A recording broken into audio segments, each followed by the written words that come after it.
So I noticed something that can help you, and I was just walking around one day and I was thinking about it, and I was like, wow, this is inspiring. This is something that can actually help spark or fuel the spark that people have, and I didn't even notice. Here's a story. In my last few years of high school, I was in foster care, and while in foster care, I was in a lot of different programs, and one of the programs had a civic engagement group. And in this civic engagement group, we were to come up with a plan and take it to the Pennsylvania Senate and present this plan on how we, these young kids, can improve our communities. And it's something that we worked on for weeks, and we put ideas out.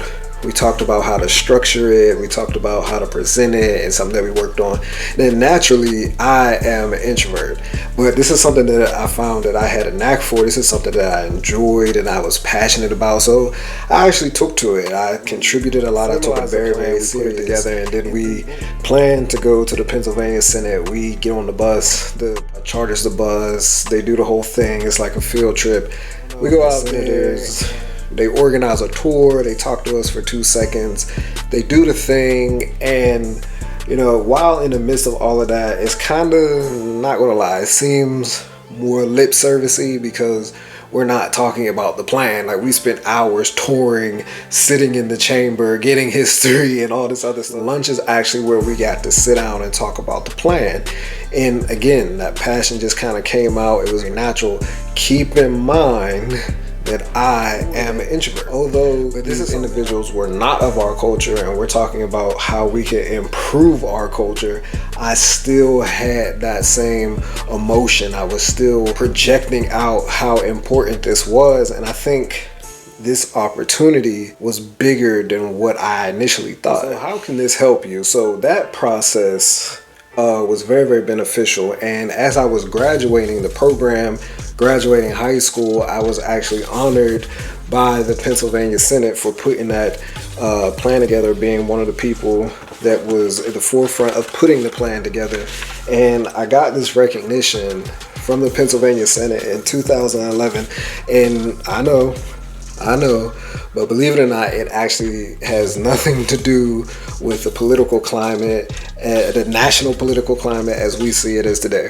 So I got this recognition, and I showed my family and showed a couple of my friends. But as I was going into college, which is a new transitional time, going out on my own, leaving foster care and things like that, I honestly just overlooked this. I didn't think it was that important. It was something I wanted to get done, and I got it done. But something I realized is, in the midst of accomplishing things, I never really got the time to enjoy them. And I realized that was because I never really thought that I was the one to do it. Like, I didn't think that I was the one that was making a big difference. And I started to have imposter syndrome, and I didn't even notice that until way later, and possibly after I got out of college. But I was walking around and I was thinking, this is kind of where it started. Present day, I've had the luxury and the blessing to receive a lot of recognition on a lot of different platforms in my city, around the nation, and by God's grace around the world. But this started, and it got me thinking that all you need is that one time to be interested in something, that one time to be excited about something.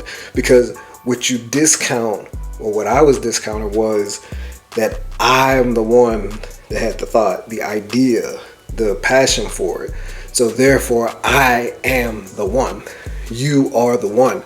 If you have this passion, if you have this idea, you are the one. You just have to put yourself in the environment. So again, I realized, and I got to thinking, I was like, this actually meant more than I thought it did. Even present day, I was moving around and cleaning up, and this hit me. I was like, wow, what I did then contributes to what I do now, because this is where it started. Being recognized by the Pennsylvania Senate, that led me to do whatever else just by being in the environment, just by being acclimated or becoming acclimated. So what I would suggest is, if you're looking to get started in making change in your community, what I would do is go and join an organization that is already doing that.